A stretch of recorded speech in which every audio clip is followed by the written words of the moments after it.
Good morning and welcome to our Safety Assembly. We have two very special guests today who are here to answer your questions. You already know them. There are two security officers, Mr. Ronnie and Mr. Rick. Before we ask them your questions, we are going to have the Pledge of Allegiance, and Peter Belukos is going to lead us. Assembly stand. Pledge. I pledge allegiance to the flag of the United States of America and to the republic for which it stands, one nation, under God, indivisible, with liberty and justice for all. So before we take your questions, I'd like to ask our two security officers to tell you a little bit more about their background. So, Mr. Ronnie, you want to start? Hi, I'm Mr. Ronnie. I have 4 years experience in the New York City Police Department and 17 years in the New York City Fire Department. Wow. If you see me in the hallways walking around, don't hesitate to say hi, ask me a question, or stop me for whatever you need. So happy to be here in Buckley. Thank you, Mr. Ronnie. What about you, Mr. Rick? How you doing? I'm Mr. Rick. I was a sergeant with the New York City Police Department for 25 years. I work in the Intelligence Bureau. I am new here to Buckley. I love it here. It's a lot of fun. If you guys have any questions, please come talk to us. We're here to help you guys out with whatever you need. Great, terrific. So it's really terrific that we have so many years of experience both with the fire department and the police department in New York City. Great, it's great to have you here. So our first question comes from a second grader. When I hear the fire alarm and it's raining outside, what should I do? That's a great question, Alexa. Thank you so much. All right, so we have the fire alarm and it's raining outside. What should we do? All right. Well, for the fire alarm, if you hear the fire alarm, the first thing you're going to do is listen to your teacher and be directed by what she's telling you, or he. You want to get out of the building as fast as you can, and please, no matter what, if it's raining out, if it's snowing out, if it's cold out, do not go back to your classroom to get your jacket, a sweatshirt, your book bag. Leave everything behind and just go right outside as fast as you can. Great. Thank you. So the most important thing is to leave the building right away, as Mr. Rick told us. Thank you. Our next question comes from Luca in third grade. If I'm not in my classroom during lockdown, where should I go?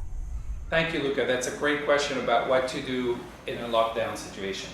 Mr. Ronnie? If you're not in your classroom during the lockdown, what you want to do is find the nearest locked room closest to you. It could be another classroom, it could be Dr. Wells' office, administrator's office.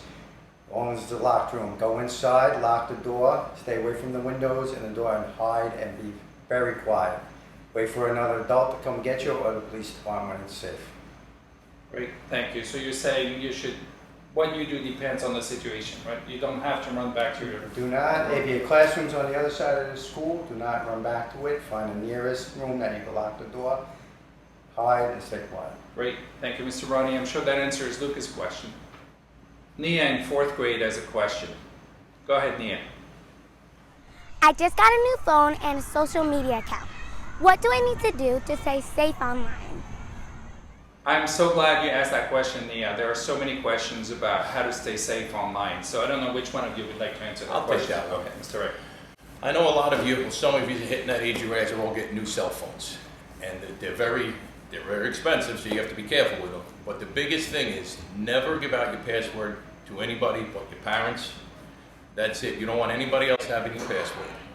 Another big thing is social media. Everybody likes to go on Snapchat and Instagram, and never take a message from anybody that you do not know. If you're out in the mall, let's say, and a stranger walks up to you and talks to you, would you talk to that person in the mall? No, never. That's right. It's the same concept online or on your phone. If you don't know who that person is, it's a stranger to you. You would never start responding back to them. So please, never give out your personal information to anybody on your phone. And as in personal information, your name, your phone number, your address, and never share pictures or any other personal stuff that you have with anybody that you don't know. It's very important that you keep your phone safe and you, excuse me, and you be very, very careful when you're online or on social media. Right.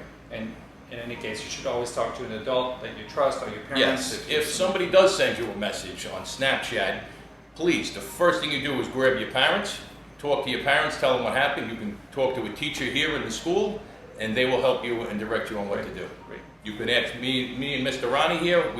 We're here to help you guys, so please, if that ever happens, make sure you tell an adult as soon as possible. Is that a conversation you've had with your own children? I have 2 boys myself, and it's an ongoing conversation with them on all social media and Snapchat and just phones in general, because you can get yourself in sticky situations with that. Right. Thank you, Mr. Rick. Cooper in 3rd grade has another question. What if somebody is knocking on a door to Buckley that is locked? Should I let them in? That's a great question, Cooper, because I know we teach you how to be polite and respond when somebody knocks on the door, but what should they do if somebody knocks on the door here at Buckley? As we all know, all visitors should be come through the front door by Miss Chilianis in the courtyard.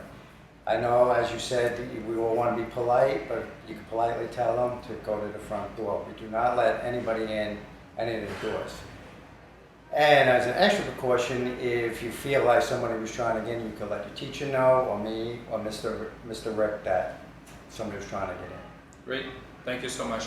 And I like what Mr. Ronnie said about you can still be polite when you tell somebody, you know, you need to go around to the front door.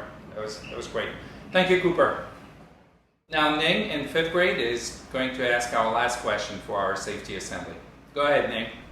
What if I see smoke coming from a room? What should I do?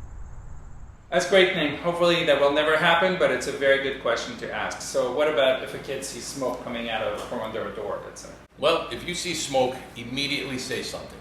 The only way you can help everybody in your school is to let an adult know. So if you see smoke coming out from under a door, in a closet, in a garbage can, immediately grab the nearest adult, teacher, staff, anybody that's close. You just let them know what's going on as quickly as you can, so everybody can get out to safety if there is a big problem.